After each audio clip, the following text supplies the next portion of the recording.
Il vaut mieux avoir un système qui est imparfait, qui ne crée pas des morts, que d'avoir un système qui nous dise parfait, qui crée des morts à chaque élection.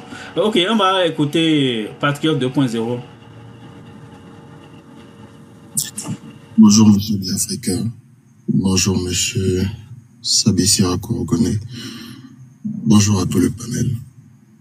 Monsieur Biafricain, moi j'aimerais déjà commencer par une question qui me taraude un peu l'esprit. C'est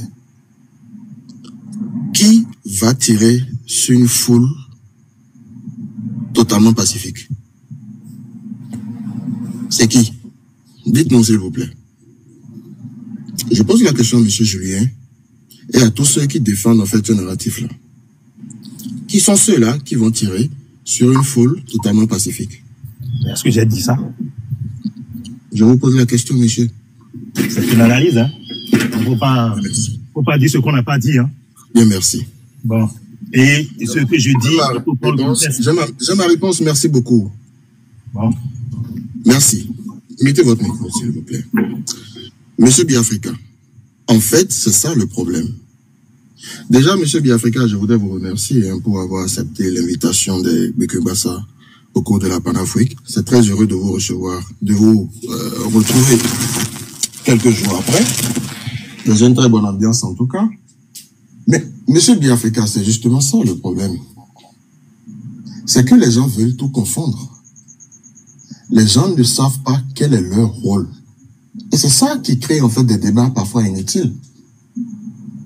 Est-ce que ce qu'il faut condamner, c'est ces personnes-là qui sont au sein du peuple et qui réclament une transparence, une inclusivité et une démocratie réelle, ou c'est ceux-là qui veulent tordre le cou à la démocratie? Qui est-ce qu'il faut condamner en réalité? Est-ce que c'est ceux-là qui veulent faire une marche totalement pacifique? Je pense que tous ceux qui appellent à une marche pacifique, ils ont toujours été clairs dans leurs propos. Personne n'a jamais dit qu'il fallait prendre des armes. Personne n'a dit qu'il fallait prendre des cocktails Molotov. Tous ceux, en tout cas, que moi j'ai entendu, ont toujours parlé de marche totalement pacifique. Donc, à quel moment est-ce que ça devient... Et monsieur Julien, ne vous inquiétez pas, vous, j'avais votre commentaire, hein. Vous avez bien écrit que c'était anti-républicain. Une marche pacifique. À quel moment elle est anti-républicaine, monsieur? Vous me posez encore une question ou je dois répondre ou pas? Une autre question, oui. Ben, écoutez, toute marche que tu organises, tu n'as pas le contrôle de cette marche-là. Toi, tu peux dire que c'est pacifique. Toi, tu penses que tu as la capacité de contrôler la foule. Quand ça va commencer, est-ce que tu peux gérer? Très bien, merci. Ben voilà. Merci pour votre réponse. Monsieur Biafrika, vous avez encore la meilleure réponse que je cherchais. En fait, c'est parce que les gens ne veulent pas faire leur travail dans ce pays-là qu'on est en train de perdre notre temps dans les débats. Lorsque monsieur Sira Korogone, Sabi Sira Korogone, lui et ses compagnons, lorsqu'ils organisent leur marche pacifique, mais justement, il y a ce qu'on appelle la police républicaine dans notre pays qui encadre cette marche-là. C'est très intéressant de rappeler l'histoire de la Côte d'Ivoire. La marche qui a eu le 9 août passé, avec le Front commun, le PDCI, aux côtés du PPACI, du président Laurent Gbagbo, qui ont organisé une marche qui a ramené des millions d'Ivoiriens dans les rues. C'est pas la même chose, c'est des partis politiques. De façon totalement fermée votre micro, Lolo. Des partis politiques. Fermez votre micro. Mais c'est quoi ça? Apprenez à écouter, monsieur. Merci. Vous savez, monsieur Biafrika, vous me connaissez, hein, ma faiblesse, c'est justement d'avoir de toujours être discipliné dans les débats. Mais quand on a affaire à des turbulents comme ça pose de véritables problèmes. Hein. Merci. Donc, je rappelle que le 9 août passé, il y a eu une coalition de l'opposition en Côte d'Ivoire, notamment du PDCI et du PPACI, qui ont organisé une marche, qui se sont retrouvés dans le Front commun, qui ont organisé une marche qui a réuni des milliers, voire des millions d'Ivoiriens dans les rues. L'État de Côte d'Ivoire a assuré la protection et la police ainsi que la gendarmerie de Côte d'Ivoire ont protégé cette marche-là. Dites-moi, combien de personnes sont mortes? Il n'y a pas eu un seul mort. Ce que j'aimerais rappeler, c'est ceci justement. C'est que quand chacun fait son travail, mais il n'y a pas de débordement. quand les gens appellent à une marche pacifique, mais écoutez ce qu'ils réclament. Pourquoi est-ce qu'on veut condamner ceux-là qui disent « Ah, les gars, organisons-nous, allons dans les rues, manifestons aux mains nues, sans violence. » Et que justement, qu'on rappelle qu'on soit dans une république, et que le peuple a le droit de manifester. C'est ça. Parce que j'ai entendu tout à l'heure des partis politiques. Monsieur, vous ne connaissez pas l'histoire de la Côte d'Ivoire. C'est pour ça que je vous sens beaucoup un peu excité lorsque vous parlez un peu de... C'est pas la même chose, c'est pas la même chose. Vous savez quel est le contexte ivoirien? Vous connaissez l'histoire récente de la Côte d'Ivoire? Vous la comparez au Bénin? Vous connaissez l'ambiance socio-politique en Côte d'Ivoire? Vous connaissez, vous savez de la manière dont elle est sensible à la date d'aujourd'hui? Une élection présidentielle dans laquelle il y a M. Alassane Ouattara. Une élection dans laquelle il y a Laurent Gbagbo. Une élection dans laquelle tous ces acteurs-là sont réunis. Mais c'est terrible. Pourtant, l'État de Côte d'Ivoire accepte que des gens comme ça puissent organiser une marche totalement pacifique. Et c'est au Bénin où on demande que les règles soient totalement transparentes et démocratiques et inclusives. Mais c'est là qu'on condamne en fait ceux-là qui veulent organiser une marche pacifique. Je suis perdu en fait dans la façon de faire. Je suis totalement perdu. Vous savez, lors de la Panafrique passée, nous avons justement appelé la jeunesse à prendre sa responsabilité, surtout sur le plan politique. Pour dire, mais quel est le rôle de la jeunesse justement dans l'arène politique? Mais le rôle de la jeunesse, c'est également ça déjà. De pouvoir dire, ah non, chers dirigeants, nous ne sommes pas d'accord avec cette façon de faire là. Il faut organiser les choses pour que ce soit de façon beaucoup plus inclusive, afin que les règles soient réellement établies. Monsieur Kongoné, bravo parce que je pense que vous répondez réellement aux questions ce soir. Et vous restez droit dans votre botte. C'est ça qui est intéressant. Ici, il ne s'agit pas de soutenir un candidat. J'aimerais le dire à tous, s'il vous plaît. Ici, il ne s'agit pas de présenter un candidat. Les gens sont dans un combat, mais noble. Qui est celui-ci? Il faut que les gens puissent l'entendre et le comprendre. Établissons les règles qui empêchent justement des crises. C'est tout ce que nous disons. Mettons en place les règles pour qu'elles soient totalement démocratiques, transparentes et inclusives. C'est tout ce que les gens réclament. À quel moment j'ai entendu parler d'armes?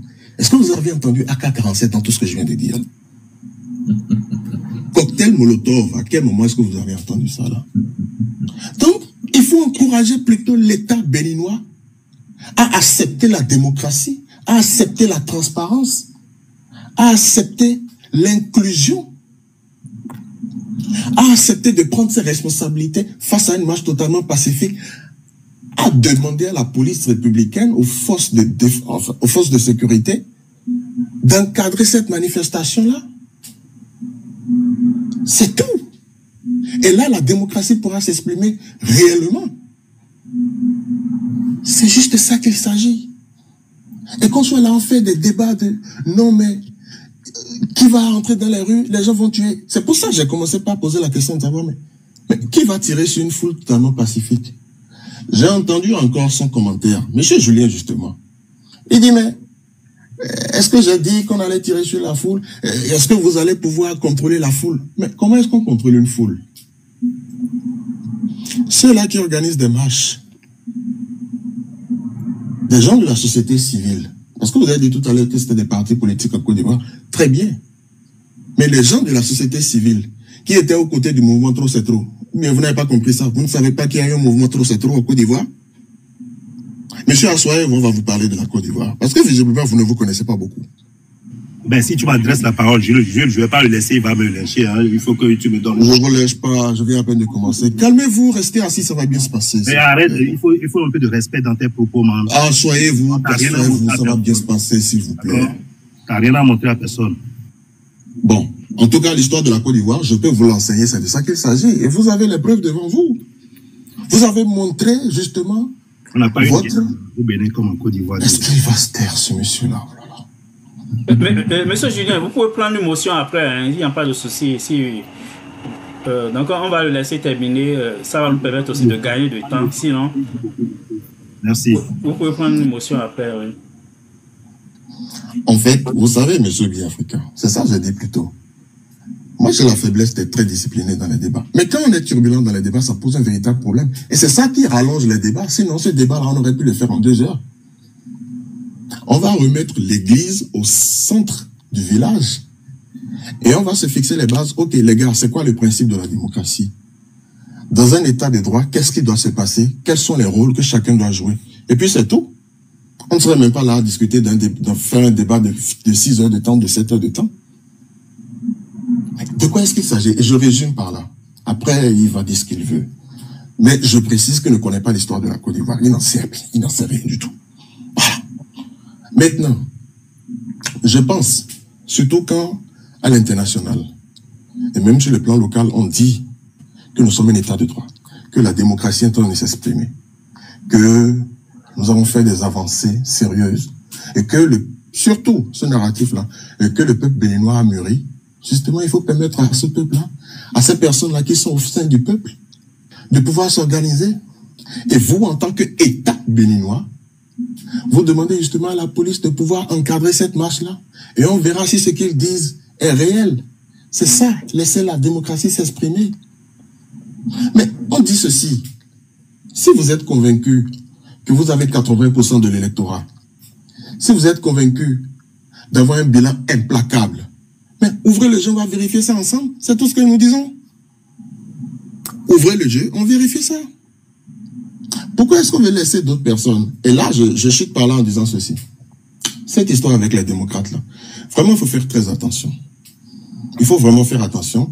Parce que, vous savez, il y a un narratif qui, justement, fait peur. Et c'est pour ça qu'on peut un peu parler de complicité, peut-être de passivité. Peut-être pas de complicité, mais avec beaucoup de passivité, voilà, ça peut ressembler à de la complicité. Pourquoi? Le narratif est celui-ci. Et il faut déjà commencer à dénoncer ce narratif-là. C'est que, bon, les gars, vous avez tout fait. Bon, ça ne marche pas. On ne peut pas faire la politique de la chaise vide. C'est le narratif. Et donc, ce qu'il faut faire, nous, en tant que parti politique de l'opposition, soutenez-nous. Tous ceux-là qui veulent une alternance, ralliez-vous à nous. Et lorsque nous allons gagner les élections présidentielles, nous allons pouvoir changer les choses. Mais qui vous ment? Mais qui a menti à ce monsieur-là? Mais c'est faux. Quand on a commencé à dénoncer le code électoral ici, on ne les a pas vus. Quand on a commencé à dénoncer le code électoral qui est totalement exclusif ici, on ne les a pas vus. Aujourd'hui, ils ont 28 députés. La mouvance aurait, moi je crois quand même que c'est un sondage, ils ont présenté quelqu'un pour dire, bon voilà, ils veulent le présenter, c'est le dauphin de... D'accord, très bien. J'espère que ce qui est arrivé à Amadou Gon Coulibaly ne va pas lui arriver. Je dis ça, je dis rien. Mais voici ce que je dis. C'est quand même un vice-président du parti Les Démocrates qui a commencé déjà à applaudir la candidature de ce monsieur-là. Ça veut dire quoi? Vous avez 28 députés et vous êtes convaincus que vous allez aux élections. Et si un quitte? Répondez. Et si un seul quitte? Le film va être intéressant, n'est-ce pas? Merci. Ok. Oui, ok. Oui, monsieur Gina, si vous voulez réagir en quelques... Oui, allez-y, on vous écoute. Bon, déjà, je pense que le respect, c'est tout le monde qui le mérite. Chacun a sa manière de parler et de l'approche dans laquelle la personne veut placer ses analyses. Chacun a ses choix. Pour moi, la culture politique ivoirienne, elle est différente de celle du Bénin. Elle est totalement différente. Et même si on prend déjà l'acteur principal qui est en Côte d'Ivoire, qui me tient, qui est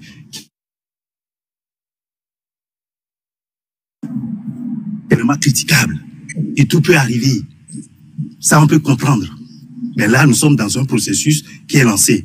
Et c'est exactement ce qui se passe dans certains pays et dans beaucoup de pays africains.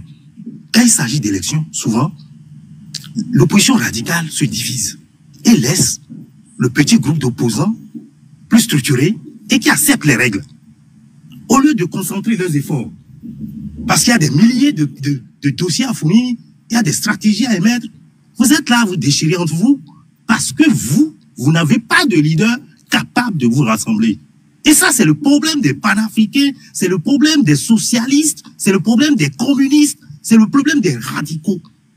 C'est ça votre gros problème. Et c'est pour ça d'ailleurs que vous avez perdu beaucoup d'éléments qui étaient dans la même approche que vous.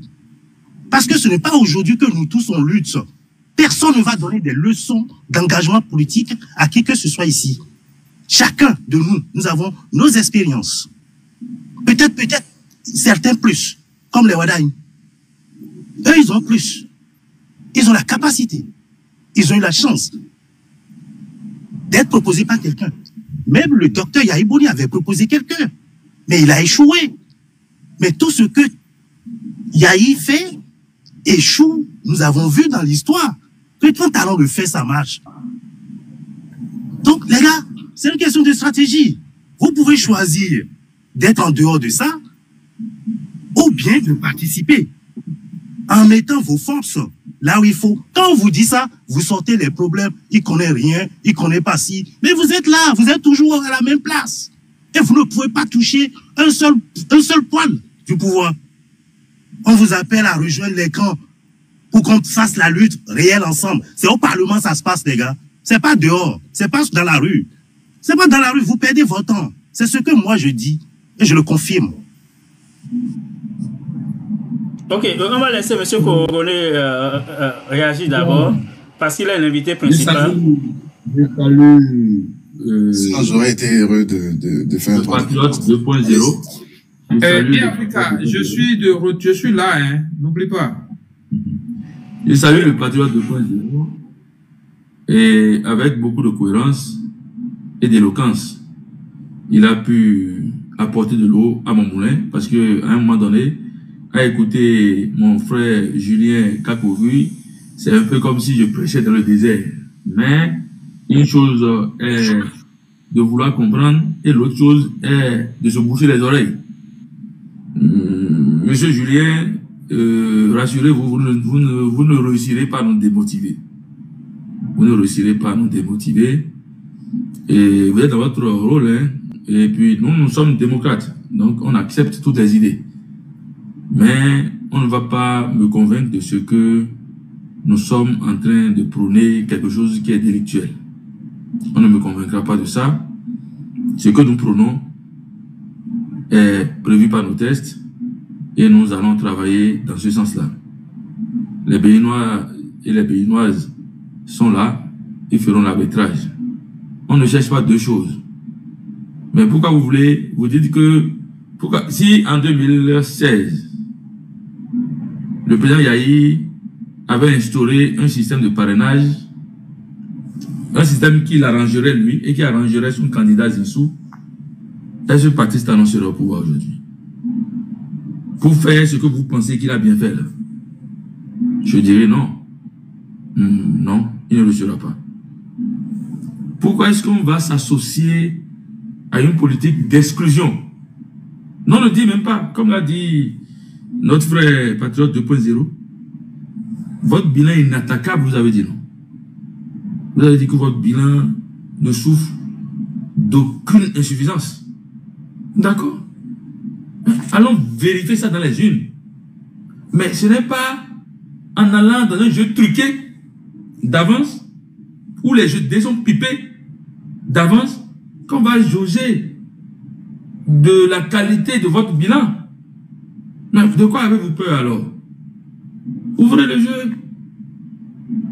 Ouvrez le jeu. Et permettez à ceux qui veulent aller tenter leur chance d'aller aux élections. Et qu'à la fin, comme j'ai pour habitude de le dire, que ce soit seulement et seulement le peuple béninois qui est le dernier mot. C'est tout ce que l'on veut. Pour le reste, tous les autres narratifs où on dit non, on ne veut pas, on va faire ci, on va faire ça, tout ça, vous n'allez pas nous embrouiller, hein, cher ami. Vous n'allez pas nous embrouiller. Vous n'allez pas nous embrouiller. Et la fondation sur laquelle on est en train de bâtir ce que nous disons aujourd'hui est très solide. Et dans les quelques semaines, vous allez constater ça. Dans les quelques semaines, on vous donne rendez-vous. Vous allez constater ça. Vous allez constater qu'il y a des Béninois véritablement patriotes engagés pour la cause commune.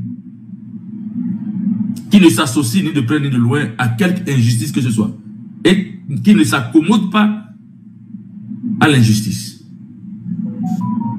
C'est notre lutte. Et on donnera l'opportunité à ces compatriotes de s'exprimer. Les derniers réglages sont en cours. Donc, n'ayez crainte. N'ayez crainte. Si on va nous écouter, qu'on nous écoute vite. Sinon, le mois de décembre sera un mois très difficile pour Patrice Talon. Je le dis en toute responsabilité, avec la gravité qui va avec. Le mois de décembre sera un des mois les plus difficiles pour lui. Adhéré, pardon, faut te calmer un peu. Parce que là, on dirait que quelqu'un est gay ici. Faut vous calmer. Ouais, mais faut vous calmer, s'il vous plaît. Parlons de façon. Dans une posture. Biafrica, faut recadrer un peu le live. Responsable. On a le droit de se manifester de façon pacifique pour réclamer des élections inclusives. Monsieur Biafrica, on ne doit pas en avoir la parole là, nous on peut quitter. Soyez patient, monsieur, je suis le modérateur ici. C'est pour quitter le live, descendez en même temps, ne demandez même pas. Ils n'ont qu'à descendre, hein. Ils n'ont qu'à quitter en même temps s'ils ne veulent pas rester. Qui les a invités? Donc, soyez patient, je vous donnerai la parole. Oui. Ah, je ne savais pas qu'il y avait des co-invités sur le live. Donc, mes chers frères, mes chers compatriotes, nous avons des droits, nous avons des devoirs. Personne ne nous empêchera d'user de nos droits et personne ne nous empêchera d'user de reste. Personne ne nous empêche. Parce qu'on nous impose même nos devoirs, on ne nous empêchera pas d'user de nos droits. Donc, personne ne réussira à nous faire peur. Le système dans lequel on est en train de nous conduire n'est pas bon. Nous sommes très lucides et nous savons que il faut qu'on rectifie le tir. Donc, ma soeur Georgia, rassurez-vous, nous ne sommes pas en guerre. Ce droit que la Constitution nous donne, que les conventions internationales nous donnent, on va en disposer comme cela se doit. Voilà. Ok, donc merci beaucoup. Je vais permettre en 2 minutes à Patriote de réagir avant de donner la parole à la seule personne qui n'a pas encore eu l'occasion. Ok, Patriote, allez-y. Merci, mais il faut qu'on arrête un peu la victimisation de « oui, si on est là pour parler, on ne peut pas parler, on va descendre ». Écoutez, vous n'intimidez personne, première chose. Deuxième chose, mais je pense que c'est ça le fond du problème. Ici, nous ne sommes pas en train de débattre du bilan de quelqu'un, non. Nous ne sommes pas dans le débat du bilan. Nous ne sommes pas dans le débat de « il faut présenter telle ou telle personne ». On n'est pas dans ce débat-là.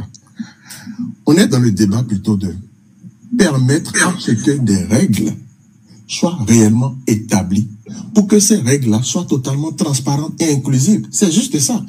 Vous savez, lorsque vous avez entendu les propos tout à l'heure, des uns et des autres, mais les seuls qui ont parlé de massacrer le peuple, c'est eux là, hein. C'est pas quelqu'un. Ceux qui ont parlé de tuer, c'est eux. Monsieur Julien, je vais vous dire ceci, peut-être vous ne le savez pas. Parce que lorsque vous parlez, on a comme l'impression que vous avez fait un peu de militantisme, mais le militantisme ne se fait pas à l'Assemblée nationale, le militantisme se fait dans la rue et dans les partis politiques. Vous ne le savez peut-être pas. Parce que quand vous dites que le combat, c'est pas dans les rues, ça veut dire qu'en fait, vous n'avez aucune notion de militantisme, en fait, vous. Et c'est ça, c'est dommage. Parce que quand on n'est pas au même niveau d'information, le débat n'arrive pas à évoluer. On a l'impression qu'il y a un décalage. Lorsque nous faisons un débat sérieux, mais un débat intellectuel sérieux, il faut pouvoir se baser sur les principes et sur les fondamentaux. Et le principe ici, il est clair. Personne ne dit qu'il faut présenter telle ou telle personne. Personne ne dit qu'il faut faire un débat sur le bilan. Mais nous disons tout simplement qu'il faut pouvoir mettre en place des règles pour pouvoir permettre à tout le monde de pouvoir aller aux élections tranquillement. Et après cela, le peuple pourra choisir, ok, je choisis un chien, je choisis un crabe, je choisis une fourmi, je choisis un porc. Mais plus loin, chers amis, plus loin, de façon très sincère, hein, est-ce que, avec ce code électoral-là, on est convaincu qu'on puisse pouvoir vraiment avoir des élections? Parce que j'ai pris un exemple tout à l'heure avec les démocrates, qui disent, oui, rejoignez-nous. Il n'y a pas de problème, non, on vous rejoint. Mais la question est ceci. Si vous perdez un seul député parmi les 28, on fait comment? Parce que la politique, c'est également une question de rapport de force. Deuxième chose, les gens nous parlent beaucoup de règles. Très bien, parce qu'on a légalisé. Mais est-ce que vous savez que la ségrégation raciale, l'apartheid là, c'était constitutionnalisé en Afrique du Sud? Et qu'il a fallu que les gens se battent pour pouvoir corriger tout ça. Je vous rappelle que Nelson Mandela, à l'époque, était même traité de terroriste. Donc, quel est le véritable problème? Lorsque des individus, lorsque des patriotes, lorsque des Béninois demandent à ce que les règles soient établies pour que tout le monde soit à l'aise. Monsieur SSK, soyez serein, ne vous inquiétez pas. Parce que nous sommes très sereins. Et nous demandons à chacun de pouvoir vraiment être serein parce que nous, on n'est pas démoralisés. Il y a les petits... Ils ont souvent des sbires comme ça, là, qui viennent souvent de les petites tentatives d'intimidation. Mais non. Il n'y a rien en face, c'est maïs. On évolue. Ok, merci beaucoup. On va écouter la personne qui a le nom international, je pense bien. C'est Nassiro. Monsieur Nassiro, ok, vous pouvez prendre la parole. Votre micro est fermé, monsieur Nassiro.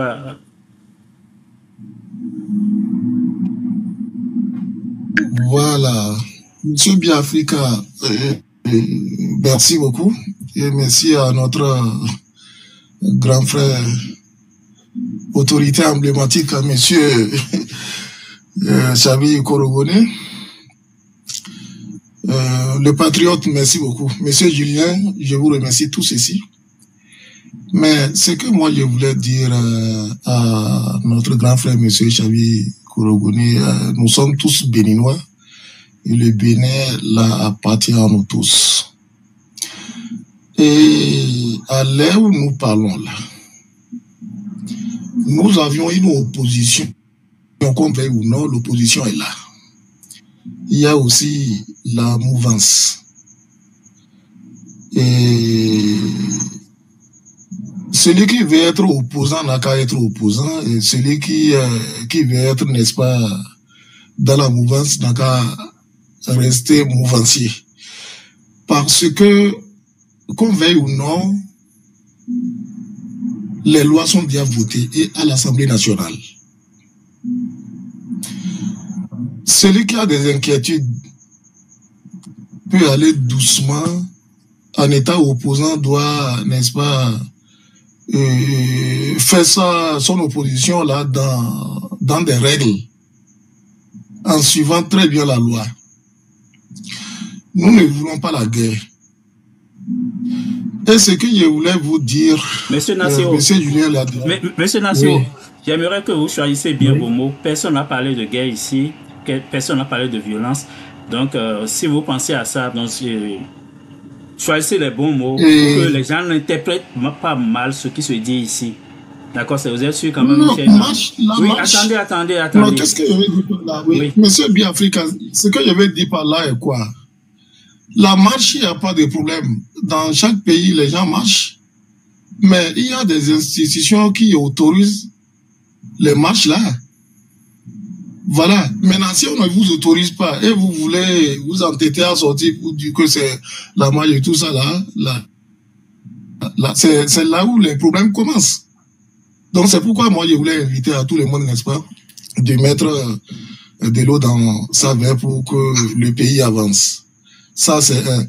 Et monsieur Korogone, moi je vous connais très longtemps, vous êtes un cadre, nous vous respecte beaucoup. Et que celui qui a vu les lions avec ses propres yeux n'a pas la même manière de courir que celui qui a entendu, n'est-ce pas, les bruits du lion là. Nous sommes au pays et nous savons très bien ce qui est en train de se passer. Ce qui est là maintenant, là où moi je vois, et c'est ça, c'est ce que je veux dire à tout le monde. La mauvaise a déjà choisi. n'est-ce pas, les candidats. L'opposition est en train de mûrir les idées pour choisir aussi les candidats. Prions beaucoup pour que les deux camps choisissent les candidats pour qu'on aille aux élections. Terminé. Et nous sommes mouvanciers. Moi qui est en train de parler là sans vous le cacher, nous sommes mouvanciers. Nous avions déjà choisi notre candidat et nous n'allons pas échouer. C'est très bien, c'est bon que tout le monde puisse exprimer, puisse penser ce qu'il est en train de penser. Mais Talon, Yahi, c'est les mêmes personnes. Hein? Talon aussi l'a dit. Maintenant, faites en sorte que le pays là reste dans la paix pour qu'on puisse continuer ainsi. Sinon, je suis en train de voir que nous avions déjà gagné. Talon, c'est quelqu'un qui ne fise pas à terre. S'il a dit qu'il va faire là, il va faire. Il n'est pas Yahi. Donc, ne nous effrayez pas en disant que l'opposition va faire quoi. Attendez, on va voir quoi. On ne va rien voir. Talon va gagner. Le ministre que nous avions, les jeunes là, lui va gagner les élections. Donc, attendez-vous tous à ça. Donc, voilà. Et il serait président, et le président de tout le monde. C'est pas pour quelqu'un. Et ça va vous surprendre. Merci beaucoup. Mais juste pour être le président de tout le monde, il faut gagner les élections dans les urnes, pas en s'imposant comme en 2019 par les armes. Donc, s'il veut être président de tout le monde, il faut aller chercher les résultats, le vote dans les urnes, pas encore avec la corruption des institutions ou par la violence publique, comme on a vu par le passé. Donc, moi j'ai même commenté quand ils ont annoncé son nom. S'il veut diriger le pays dans la paix, dans la sérénité, il doit même travailler avec ceux qui réclament des élections libres, inclusives et transparentes. Parce que s'il prend les élections en dehors de ces conditions-là, il ne pourra pas gérer le Bénin. Oui, il va gérer pour un petit noyau, un petit camp, comme Talon a fait aussi, mais le Bénin n'avancera, n'ira nulle part avec ça. Oui, patriote, vous pouvez prendre votre motion. Merci beaucoup. Vous savez, j'ai aimé le discours du monsieur là tout à l'heure. Parce qu'il dit, nous avons déjà notre candidat. Et nous voulons des élections apaisées. Mais que dit M. Sabi Sera-Korogone? C'est la même chose qu'il dit. Il dit, nous voulons une élection apaisée. Nous voulons une élection inclusive. Nous voulons une élection démocratique. C'est la même chose qu'il dit. Et c'est la même chose que disent des millions de Béninois. Ils disent, nous voulons pouvoir participer aux élections. Nous voulons pouvoir choisir directement nos présidents. Nous voulons pouvoir choisir directement nos candidats. Bon, maintenant, je vais revenir quand même sur un point qui est très important. Vous savez, dans son narratif, il y a une chose qui m'a intéressé. C'est quoi?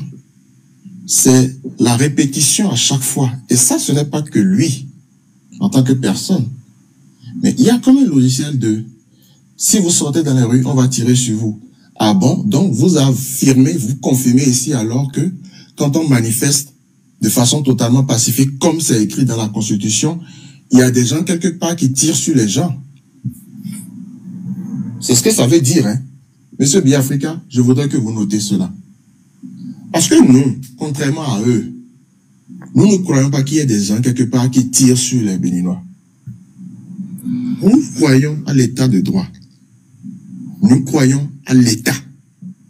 Et nous croyons à ce que l'État puisse prendre ses responsabilités. Et la responsabilité de l'État, c'est de donner des instructions à l'armée, à la police, à la gendarmerie, bon, la gendarmerie n'existe plus, de pouvoir encadrer une marche totalement pacifique. Mais avant qu'on arrive à l'encadrement, mais la police intervient même dans l'organisation de cette marche-là, et c'est ça qui est républicain. Je n'ai pas organisé une marche pacifique qui est anti-républicain, pour ceux qui ne le savent pas. Ce qui est républicain, là, c'est que la police soit réellement républicaine, puisse encadrer la marche totalement pacifique. C'est ça qui est républicain plutôt. J'ai quand même entendu une chose qui est du... Vous savez, monsieur Biafrika, il y en a qui... J'ai comme l'impression qu'ils se masturbent parfois avec le mot panafricanisme à chaque fois. Il y a un véritable problème avec ce mot-là. il y a un complexe d'infériorité terrible qui a été créé par rapport aux panafricains. Et je ne sais pas d'où est-ce que ça sort, mais vraiment, il faut que les gens puissent se revoir. On a commencé la discussion depuis le début. À aucun moment, je n'ai entendu parler de panafricains. À aucun moment, je n'ai entendu parler de socialistes. Bon, ça, c'est même des gens qui se disent des libéraux, qui sont même incapables de pouvoir appliquer réellement ce qu'on appelle le libéralisme. Et c'est des gens qui n'arrêtent pas de parler de panafricains. C'est le problème des panafricains. C'est le problème de... Attendez. Vous avez un réel fantasme sur le panafricanisme. Il faut vous documenter un peu. Il faut que vous cultivez un peu. Parce que le panafricanisme, c'est pas du tout à votre niveau là, hein, s'il vous plaît. Je suis d'accord avec certaines personnes que oui, effectivement, le thème est un peu galvaudé de nos jours. Très bien. Mais le panafricanisme, il faut s'éduquer, il faut se cultiver dessus. Il ne faut pas parler des choses comme si vous parlez de vos affaires de libéralisme économique. Non. De vos histoires de, je sais pas, de vos partis politiques qui ont des noms, des biscuits comme FCB, des trucs comme ça. Non, non, non. Il ne faut pas parler de panafricanisme de n'importe comment façon. Non. Pardon. Donc ça, c'était important que je puisse le dire. Pour dire, personne n'a jamais appelé à la violence. En tout cas, c'est pas ceux-là que j'ai entendu dire, allons dans les rues, prenons l'autorisation, organisons une marche totalement pacifique et demandons à ce que l'état de droit puisse s'exprimer, que la démocratie puisse s'exprimer et qu'il y ait une réelle inclusion. Il faut arrêter avec l'exclusion. Parce que l'exclusion, ce que ça crée, on connaît quand même. Pour ceux qui ne connaissent pas l'histoire de la Côte d'Ivoire, c'est l'exclusion qui a amené la rébellion. Hein. Peut-être vous ne savez pas. Pour revenir un peu au Bénin, et ça, c'est le maître Adrien Ombodi qui le dit, c'est l'exclusion qui amène les histoires de... Il paraît que des gens essaient de faire des tentatives de coup d'État. C'est voilà ce que l'exclusion amène. Et nous disons non, nous n'en voulons pas. Nous ne voulons pas de coup d'État. Nous ne voulons justement pas de violence. Nous ne voulons pas que des individus, c'est vous qui les connaissez, c'est vous qui savez ceux qui tirent sur les gens. Nous ne voulons pas que des individus qui sont embusqués quelque part puissent tirer sur les gens lors des élections. Et c'est pour ça que nous demandons à ce que toutes les forces puissent s'asseoir et dire, bon, ok, il faut qu'on puisse organiser les choses de façon totalement transparente, démocratique et inclusive. Lorsque les règles seront établies, pourquoi quand on parle de parrainage, par exemple, pourquoi est-ce qu'on n'inclut pas le parrainage populaire? Quand vous parlez de parrainage, et les gens sont d'accord avec le parrainage, pourquoi est-ce qu'on n'inclut pas le parrainage populaire, par exemple? Puisqu'on veut parler de la démocratie, le pouvoir du peuple pour le peuple et par le peuple, n'est-ce pas? Pourquoi est-ce qu'on n'inclut pas le parrainage populaire si on veut réellement faire de la démocratie? Pourtant, on n'arrête pas de dire, oui, le peuple béninois est mature désormais, le peuple béninois est mûr désormais, on a un bilan implacable, on a fait les réformes qu'il faut. Très bien, d'accord. On a confiance au peuple, non? Mais vous n'avez pas confiance au peuple finalement. Parce que si vous avez justement confiance sur ce peuple-là, vous allez organiser ce qu'on appelle le parrainage populaire. Et ça ne sera pas forcément des maires et des députés ou des conseillers communaux qui seront ceux-là qui donnent le parrainage, mais que ce soit plutôt la population. Mais le système de parrainage, les gens l'ont fait avant nous. C'est comme l'impression qu'on pense que nous sommes en train de créer la Lune. Vous n'avez rien créé. Merci. Ok, merci beaucoup. Je vais redonner la parole à l'invité. N'oublions pas que ce live, on a un invité principal qui a la priorité sur le débat. Donc, je vais lui redonner la parole. S'il veut dire quelque chose par rapport à l'intervention de monsieur Nassiro, qui est descendu rapidement. Monsieur Kogona, je n'ai rien à dire.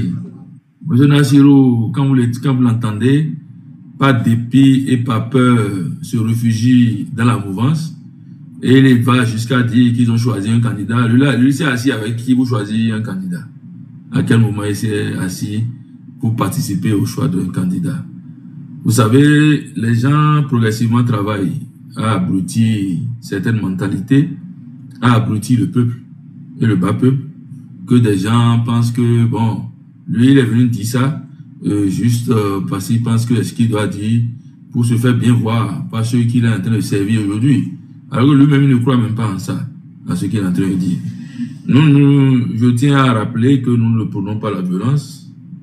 Nous ne sommes pas dans une démarche de violence.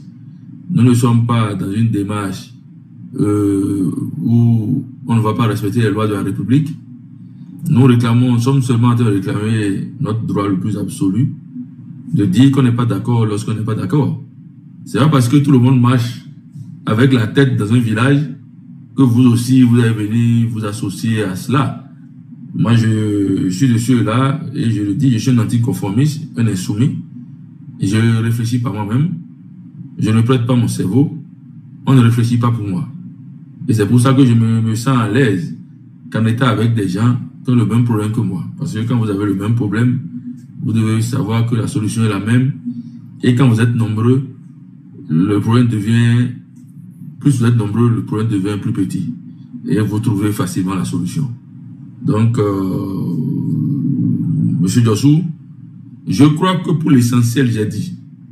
Et je vous prie, il n'y a plus rien de particulier à dire sur le sujet qui m'intéressait de débattre avec vous aujourd'hui. Sur les messages que, à moins que je sois en train de me répéter.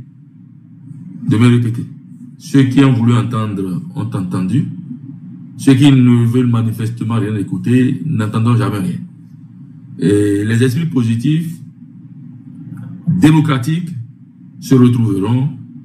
Et quand les gens répondent déjà à la place du préfet, je me dis, mais comme le préfet du littoral, nous avons. On n'en a qu'un seul. Quand les gens répondent déjà à la place de l'autorité compétente, je dis, mais dans quel pays sommes-nous? Il faut absolument qu'on sorte de cela, de ces genres de considérations-là, et qu'on aille vers l'essentiel. Nous, on va, dans les tout prochains jours, demander humblement à l'autorité de nous donner l'autorisation de se manifester. S'ils nous donnent l'autorisation, on va s'organiser avec ceux qui se sentent concernés par ce que nous prenons, et on va faire en sorte que le président Patrice Talon puisse nous entendre, et qu'il sache qu'il y a des gens dans le pays qui dirige aujourd'hui de facto, parce que je dis de facto parce qu'en 2021 on ne l'a pas élu, dans ce pays qui dirige de facto, qu'il y a des gens, qu'il y a des esprits éclairés qui veulent éviter à notre pays d'aller vers cette impasse dans laquelle progressivement il le pousse.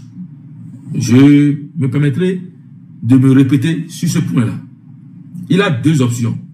Soit il fait élire un président délégué en qui il n'a pas confiance, il n'a confiance en personne.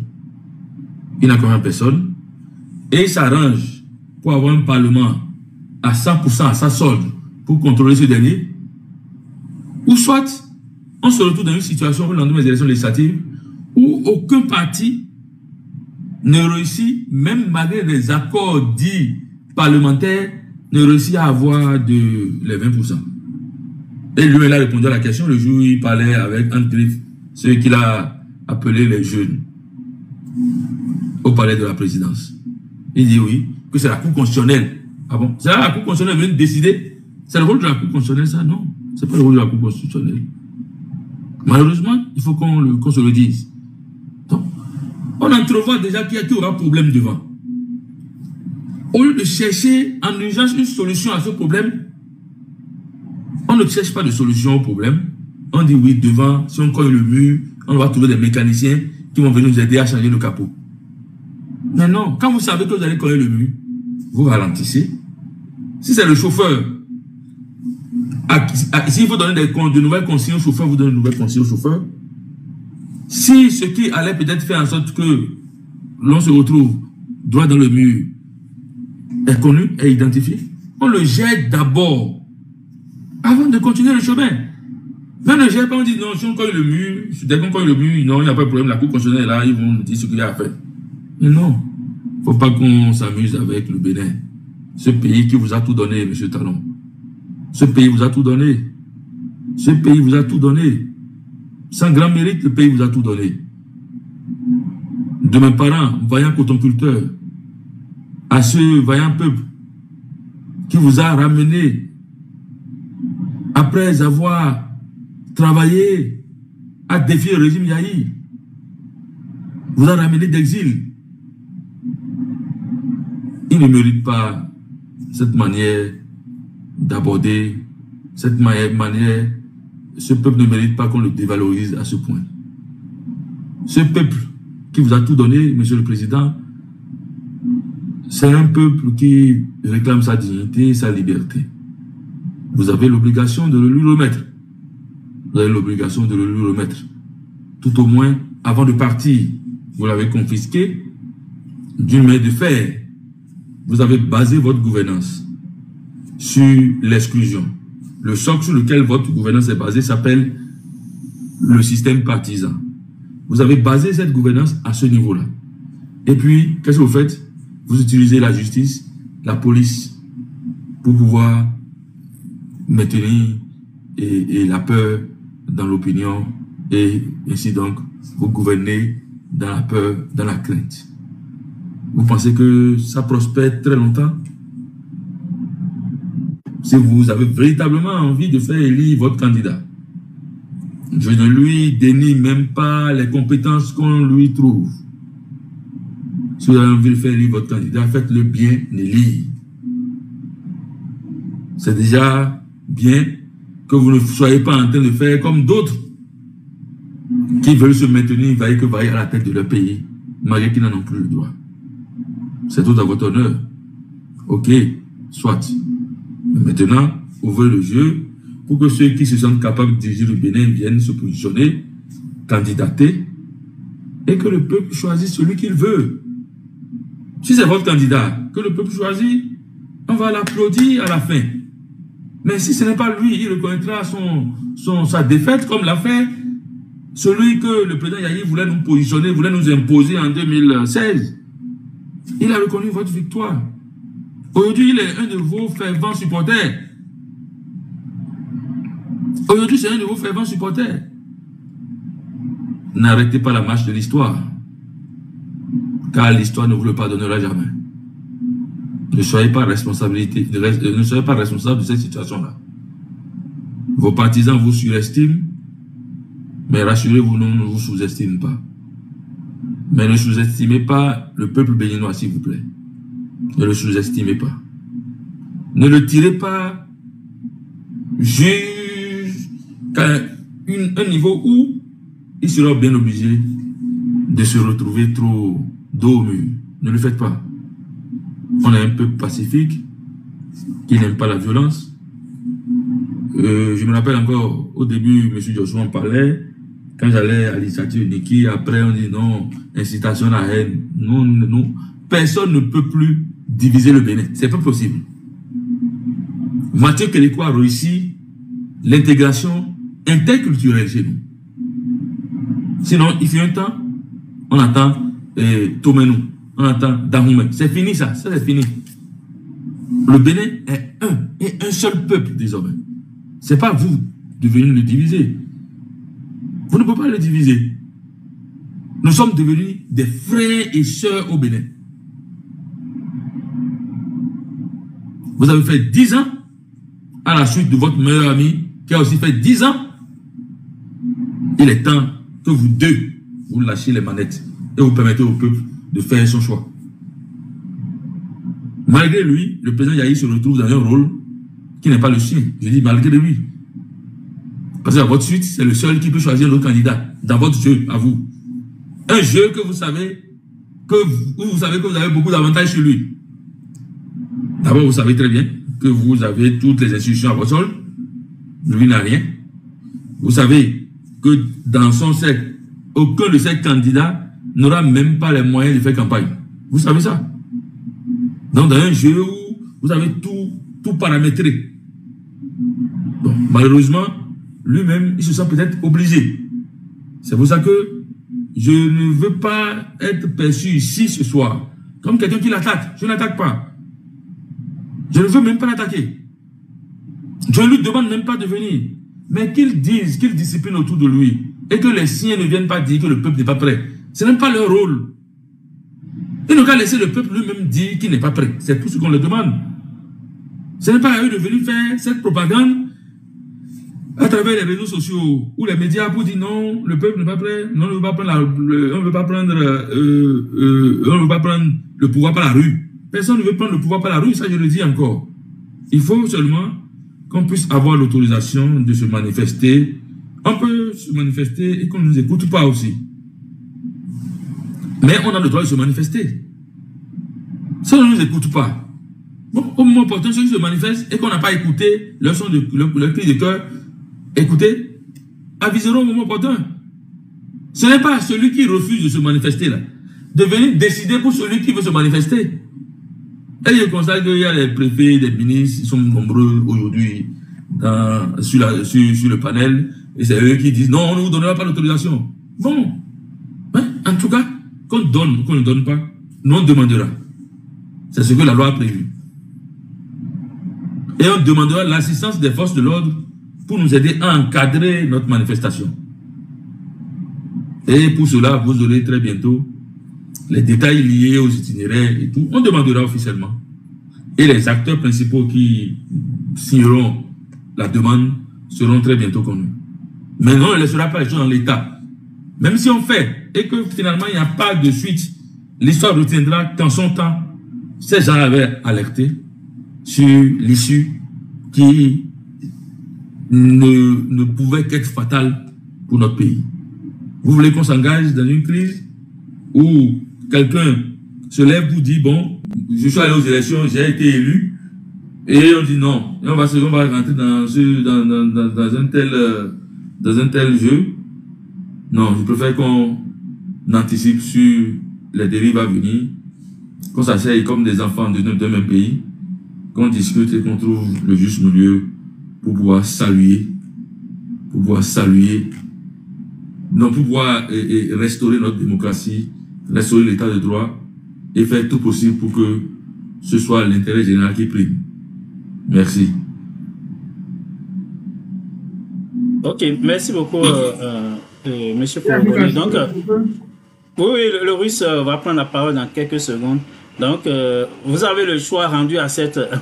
on a fait environ près de 4 heures de temps ensemble. Donc, si vous avez encore du temps, vous pouvez rester avec nous. Sinon, on va ouvrir vraiment le débat général où les gens vont s'exprimer maintenant. Monsieur le Russe.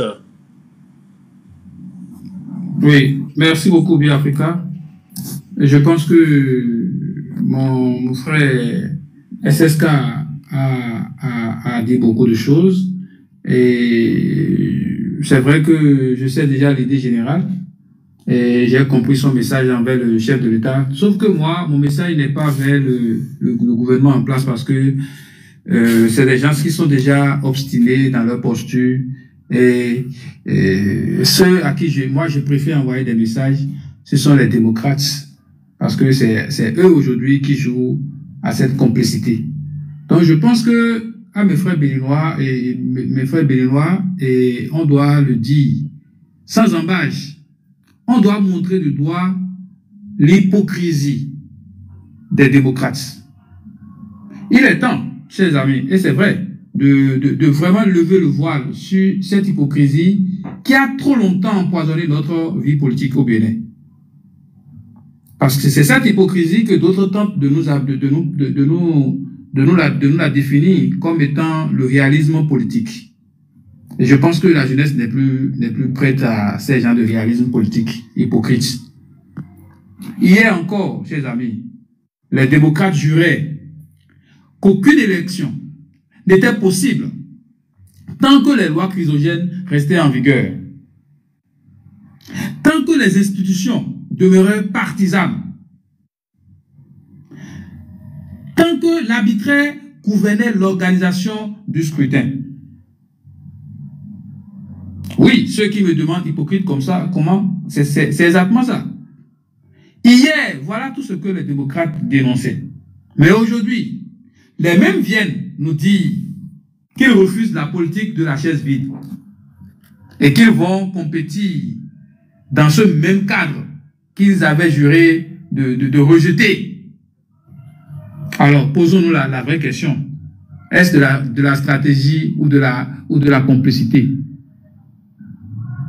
Je pense que Sabi Sira Kourouboni l'a répondu, l'a dit que c'est de la complicité. Et je vois les choses de la même manière. Pourquoi? Parce que Vous avez tous vu ici l'histoire de la vague orange, initiée par notre frère Sabi Sira Kouroukoné. Il était l'un des pionniers qui demandait à l'opposition un mouvement commun pour que toutes les classes de l'opposition puissent aller en rang serré pour ramener l'inclusion dans les élections et lutter contre l'exclusion. Il était le premier à nous dire sur nos lives, non, ne tirez pas sur les démocrates. Attention, le moment, c'est de consolider nos efforts pour qu'on puisse aller travailler ensemble pour casser ce code électoral. Que c'était ça l'agenda. Grand frère, tu as été naïf puisque nous, on te disait ça. On te disait, écoutez, M. Sabi Sira, ces gens-là, on les voyait déjà venir. Ils ne sont pas dans l'optique d'une élection inclusive. Tant que eux, ils sont déjà dans le jeu, ça les arrangeait. On vous avait dit ça à M. Sabi Sira Kouroukoné. Et vous avez vu les premiers signes. Je me rappelle quand vous étiez sur mon panel et vous me racontez votre mésaventure avec votre ami Guy Mitokpe, à qui vous avez donné l'information en priorité de ce projet de vague orange, qui a fait comme si il n'avait rien entendu, et quelques jours après, il vous a trahi. Vous avez vu que les démocrates ont initié le mouvement de Jeudi Noir. Une copie sans âme, une diversion politique. Ils ont ainsi affaibli la dynamique et isolé ceux qui voulaient sincèrement défendre la dignité du peuple. Aujourd'hui, les masques tombent. Hein. Je pense qu'aujourd'hui, les masques tombent. Les mêmes hier qui dénonçaient l'imposture électorale se sont précipités à la table du banquet. Les mêmes qui criaient à l'exclusion légitiment désormais les institutions qu'ils continuent d'exclure. Les mêmes qui voulaient incarner l'alternative deviennent les meilleurs alliés du système qu'ils prétendaient combattre. Voilà pourquoi je le dis avec une certaine gravité. Les démocrates sont complices de l'exclusion. Complices, non pas pour leur ignorance, mais par calcul, par perversion, à cause de leur ventre, à cause des salaires politiques.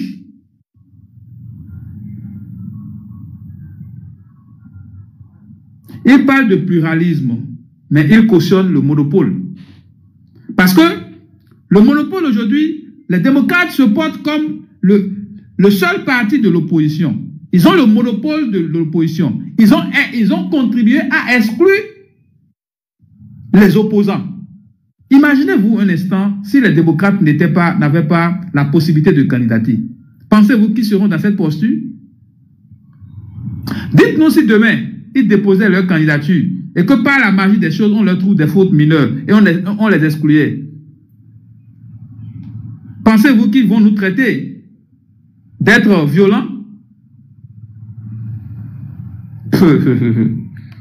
C'est triste et c'est regrettable. Et comme si cela ne suffisait pas, ils viennent vraiment, ils osent nous traiter de violents. C'est-à-dire, nous qui refusons de jouer à ce jeu biaisé, ils osent nous accuser de va-t-en-guerre.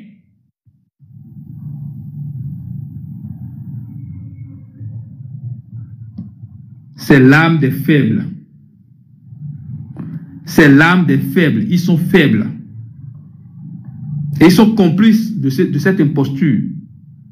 Parce que inverser les rôles, criminaliser la vérité et blanchir le mensonge, c'est être complice. Ce discours de va-t-en-guerre ne doit jamais sortir de la bouche des démocrates. Je peux les comprendre quand ils disent on ne veut pas faire la politique de la chaise vide, c'est leur problème. Mais oser criminaliser ceux qui demandent à ce qu'on aille à des assises nationales avant toute élection. Surtout que on n'a jamais demandé, on n'a jamais refusé les élections. On n'a jamais demandé de la violence. On parle d'une marche pacifique qui a son fondement dans notre constitution. L'article 2 de la Constitution. Le gouvernement du peuple par le peuple et pour le peuple. L'article 3 de la Constitution. La souveraineté appartient au peuple. Plus loin, allons dans l'article 66 de la Constitution, qui voudrait que, face à toute autre forme de prise de pouvoir de manière illégale, qui demande la désobéissance civile. Qui a parlé de violence? Qu'est-ce qui est illégal dans ce qu'on dit?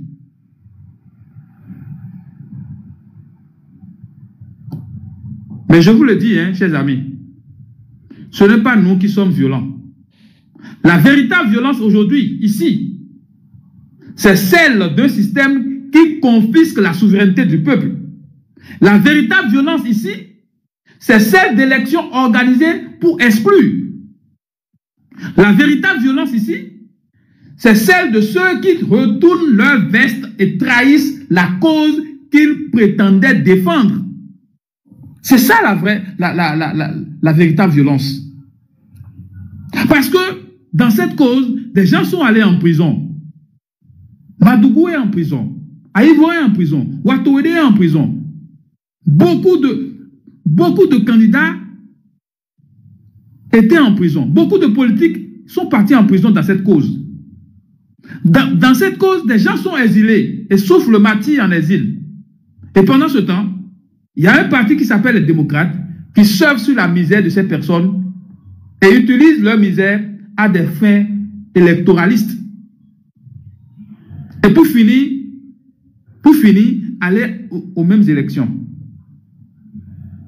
Ceux qui avaient manifesté en 2019 contre l'exclusion vont vous maudire de leur tombe parce qu'ils croyaient. Ils ont manifesté contre l'exclusion. Il y en a qui sont morts. Et aujourd'hui, vous êtes en train de les trahir. Vous les trahissez.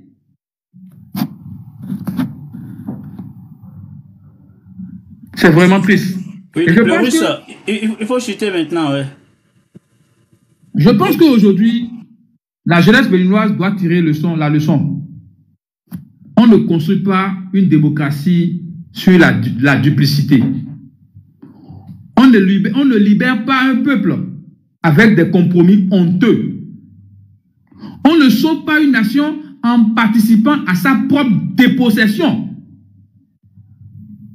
Alors je repose encore la question à mes chers démocrates qui sont peut-être ici. Jusqu'où irez-vous dans la compromission?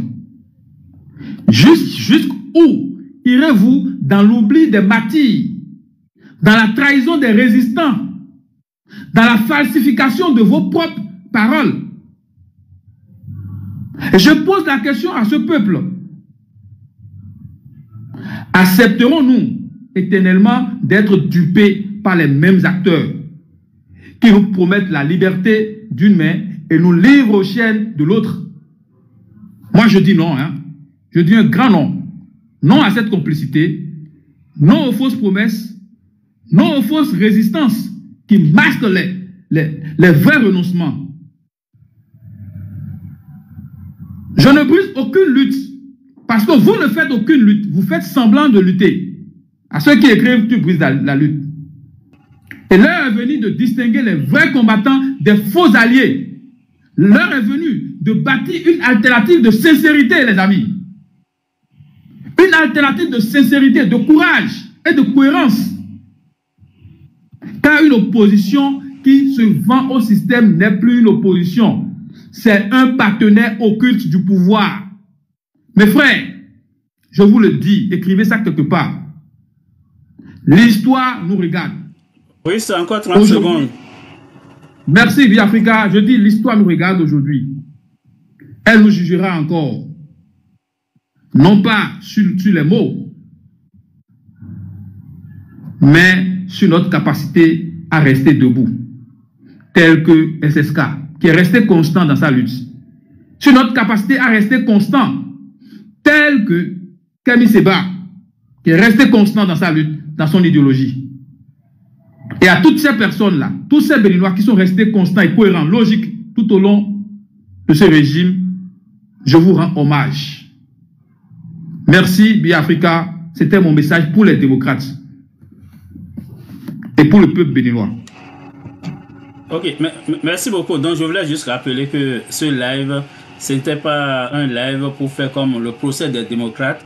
Je pense que notre invité principal l'a rappelé plusieurs fois qu'il n'est pas en guerre contre les démocrates, mais il pense qu'on ne peut pas rester passif face à la situation. Il faut entreprendre quelque chose, même si on n'a pas la garantie que ça pourra marcher ou pas, mais il faut quand même essayer de faire bouger les lignes. Donc, c'est pas notre objectif ici, c'est pas nécessairement faire le procès des démocrates ici sur sur ce panel avec notre invité. Je ne sais pas s'il veut réagir. Sinon, Monsieur Renaud avait demandé une motion. Peut-être je vais permettre à Monsieur Renaud de prendre sa motion d'abord et puis comme ça, si l'invité veut réagir aux deux en même temps. Oui, Monsieur Renaud, si vous m'entendez, vous pouvez ouvrir votre micro. Merci beaucoup. Moi, personnellement, j'ai du plaisir à écouter le camarade Korogoné parce que c'est quelqu'un que je connais, que je côtoie depuis des années. C'est quelqu'un qui est dans la lutte continue, qui d'une manière ou d'une autre a été dupé par sa bonne foi et qui depuis des années est resté constant. Constant pour son idéologie, constant pour le devenir de notre démocratie dans notre pays, constant pour ce que nous tous nous partageons qui est tellement cher pour nous, qui est le Bénin.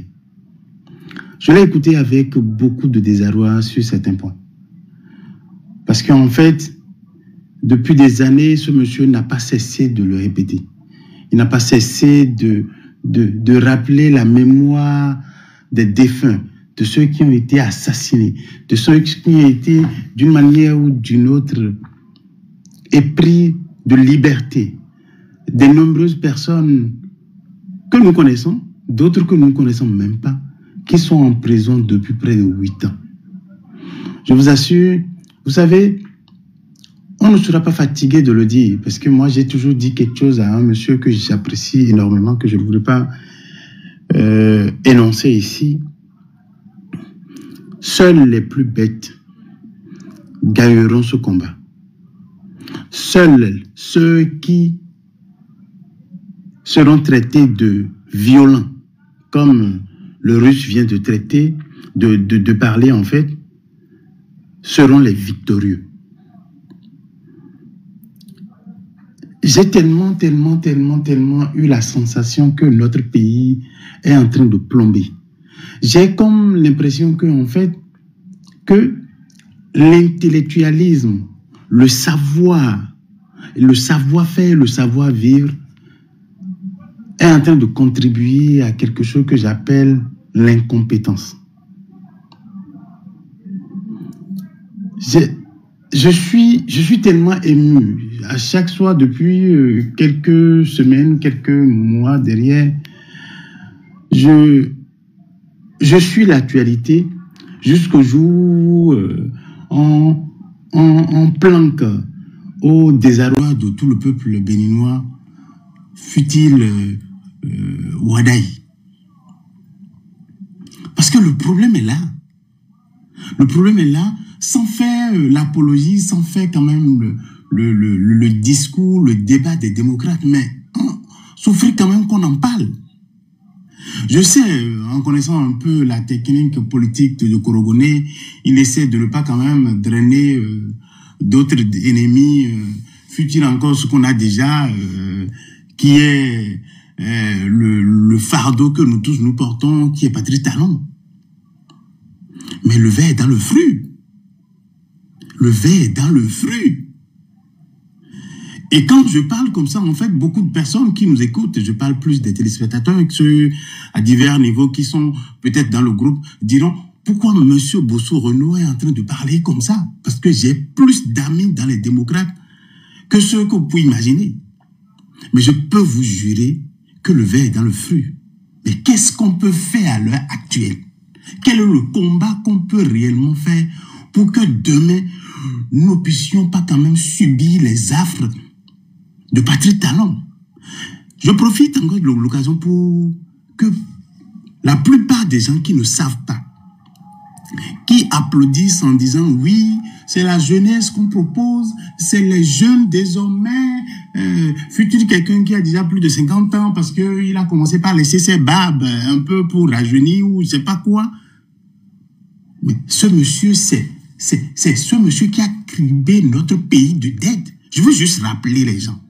Parce qu'il y a beaucoup de personnes qui ne lisent pas ou du moins qui se contentent de peu qu'on leur raconte sur les réseaux sociaux.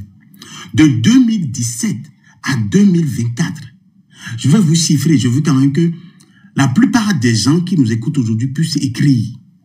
Parce que quand on contracte des dettes au nom de l'État béninois, c'est que c'est l'ensemble de la population béninoise qui seront subies sur des décennies, pour ne pas dire sur des centaines d'années. Et le président Patrice Talon s'est tellement enraciné, montrer qu'en fait, on peut simplement faire la peinture de quelques immeubles au niveau de Cotonou pour montrer quand même que le pays est en train de se développer. Ou du moins, ce que vous savez, que beaucoup de personnes ne savent pas, on met beaucoup d'argent pour montrer quand même qu'on a encore fait des voies, mais je vous assure que c'est des dettes à nos points finis. De 2017 à 2025, le total des dettes contractées pour notre pays s'élève à 3 548 milliards de dollars. Et ce n'est pas moi qui le dis, hein. C'est l'FMI, c'est l'ISF, c'est le BAD, c'est beaucoup d'autres instituts internationaux qui le disent. Et comme ce monsieur s'est octroyé le droit d'aller négocier, de prendre les dettes, de prendre le crédit au nom de l'État béninois, et après revenir au niveau de l'Assemblée pour raconter du charabia, les gens ne comprennent pas. Et aujourd'hui, celui qui est à la base des crédits, ou du moins, je renouvelle un peu l'interrogation, celui qui a amassé tellement d'argent et qui a financé les institutions d'une manière ou d'une autre pour cacher les sous volés par le président Patrice Talon dans notre pays, c'est lui aujourd'hui qu'on propose. Et les Béninois ne réfléchissent pas. L'interrogation ne réveille pas la conscience des jeunes. Et j'entends dire quand même que oui, c'est bien, c'est lui qui a construit. Mais tu dis, mais c'est quelle aberration? C'est quelle aberration? Quel avenir nous voulons réellement construire pour nos enfants? Et je finirai en un mot. Si le Béninois lambda, si celui qui est à Perere, celui qui est à Natitengu, parce que quand on parle aujourd'hui, on parle que de ceux qui sont à Cotonou, ceux qui sont à Parakou, ceux qui sont à Porte-Novo, pour ne que citer ceux-là. Mais la population béninoise se situe à Perere, à Panikouara, pour ne pas dire à Lalo, les plus profonds des villages que nous ne pourrons pas imaginer, qui n'ont pas le quoi manger par jour, pour ne pas dire le quotidien, 100 francs CFA ils n'ont pas. C'est ceux-là qui seront pénalisés sur des décennies. Et je voudrais quand même par ce message passer par Korogoné. Je l'appelle affectueusement Korogoné parce que vu le lien, j'aime tutoyer les gens, que cela n'en déplaise quelques-uns. Je voudrais que nous prenions conscience et que nous puissions dire quand même que ça peut sembler bête.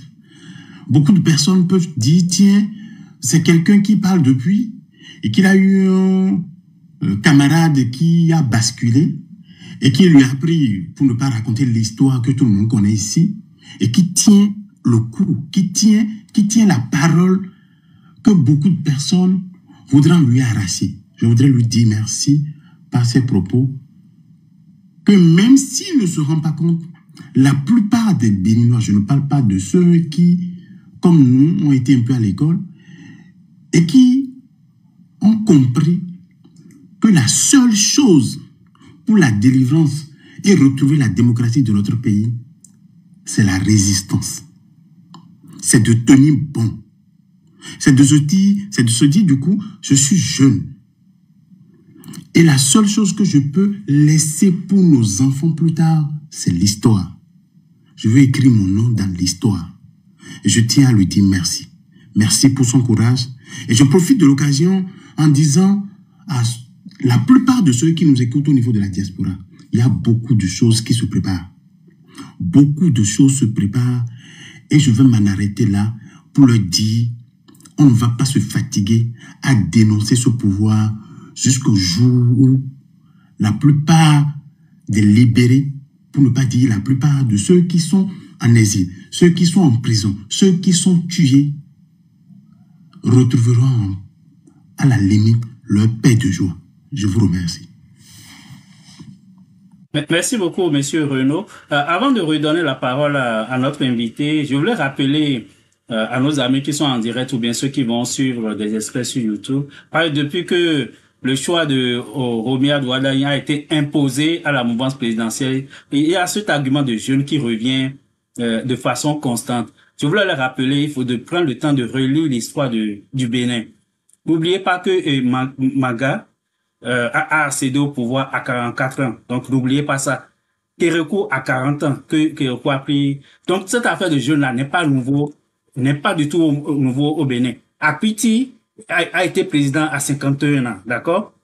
Et bien, Africa, excuse-moi, mais cette affaire de jeunes, il faut laisser. Ce n'est même pas un débat dans l'opinion publique. Ce sont les jeunes partisans de NDSS qui ont créé cette, comment on appelle, cette thématique pour essayer de faire pression sur Yahya Boni afin qu'il puisse choisir NDSS. C'est tout. Sinon, affaire de jeunes là. Et ils ont compris, et ça leur a donné un peu plus de renfort lorsque ils ont compris que le président Talon a choisi Romiad Ouaddaï. Tu vas voir qu'ils ont le vent en poupe.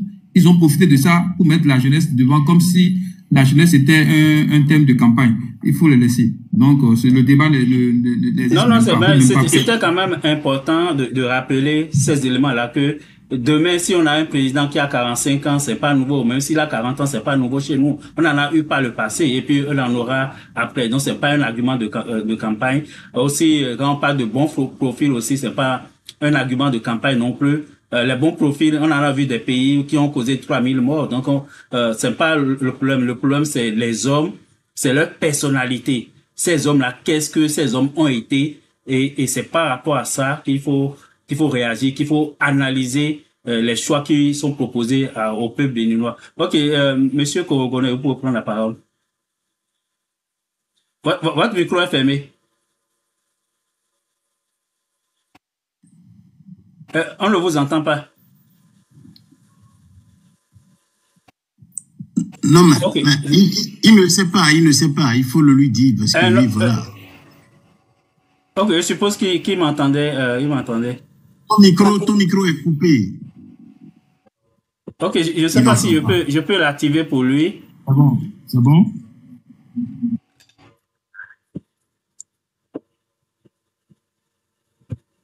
SSK, c'est pas encore. C'est bon. Ok, c'est bon maintenant. C'est bon. Okay. D'accord.